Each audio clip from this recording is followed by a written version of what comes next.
presidente había anunciado para hoy era el de la trama corrupta de García Luna. ¿Cómo va la cosa? De esto pues ya se ha informado en otras ocasiones, pero pues hay que actualizar la información. Como saben, hay 2 denuncias de carácter penal en México.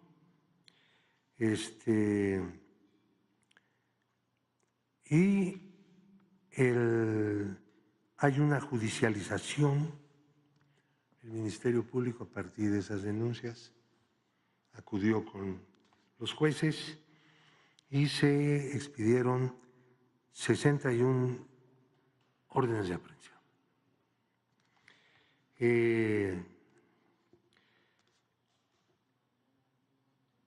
El 20 de diciembre del 23 se vincularon a proceso finalmente Gloria García Luna y Edgar Rodríguez García, quienes tienen prisión preventiva justificada.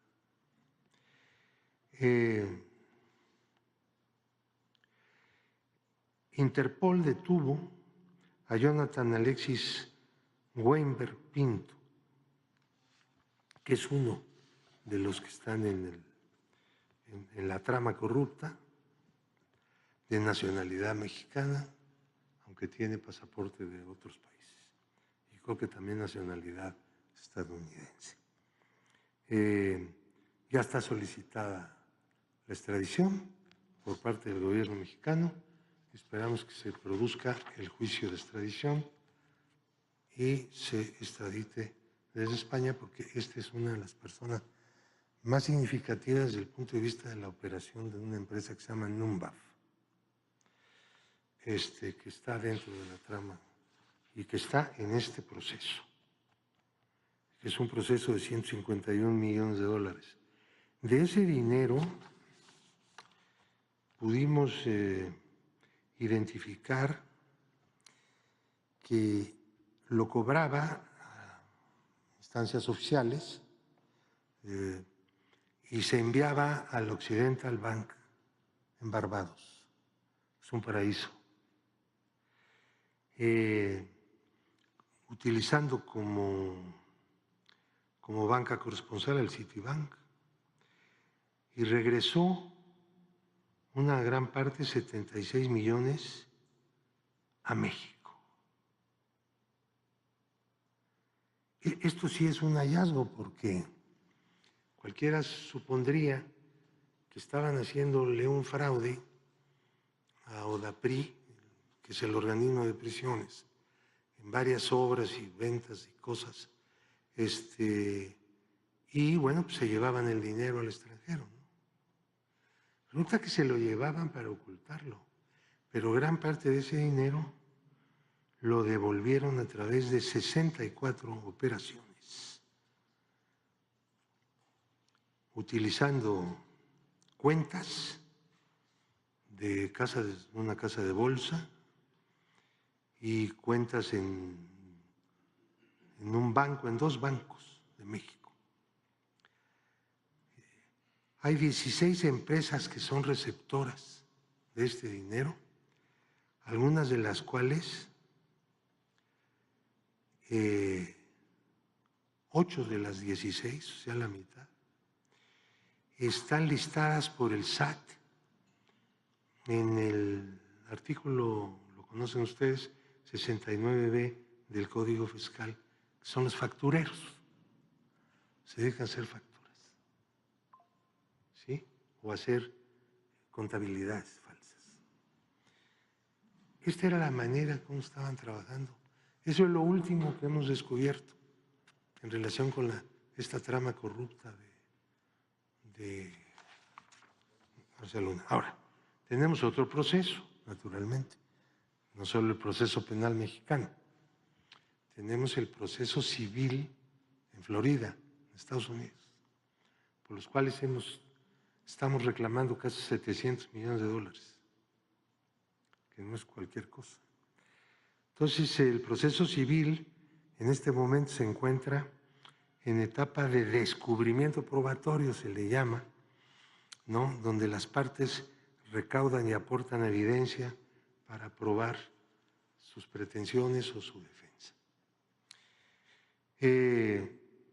El juicio debe abrirse, según la juez, en enero del año 25. Estos procesos civiles, pues ya sabe que son un poco lentos, ¿no? Pero este va abierto y sin problema hasta ahorita. México ha obtenido ya en el proceso, antes del juicio, 7 resoluciones favorables que declararon la culpabilidad por default, porque no quiso comparecer, de Genaro García Luna, que ya está declarado junto con su esposa Linda Cristina Pérez Gálvez y sus 5 empresas han sido declarados culpables. Tienen responsabilidad civil.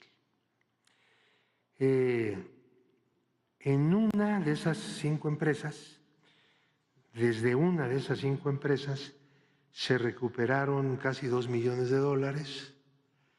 que fueron entregados a la tesorería de la Federación y un bien inmueble que no se ha vendido por valor de $555,800 en avalúo.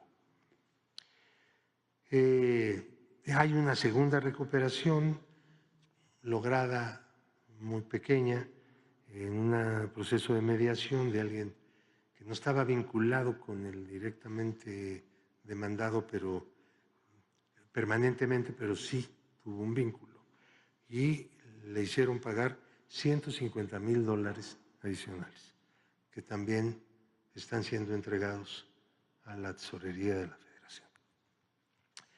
De las 19 propiedades aseguradas en este juicio, en Miami, 8 fueron liquidadas, es decir, se vendieron y en lugar de tener las propiedades, se tiene el dinero que está a resguardo de un agente fiduciario del gobierno mexicano hasta que se lleve a cabo el juicio,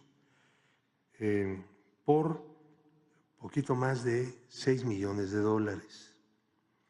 Luego, 5 fueron objeto de la recuperación y 6 más siguen aseguradas.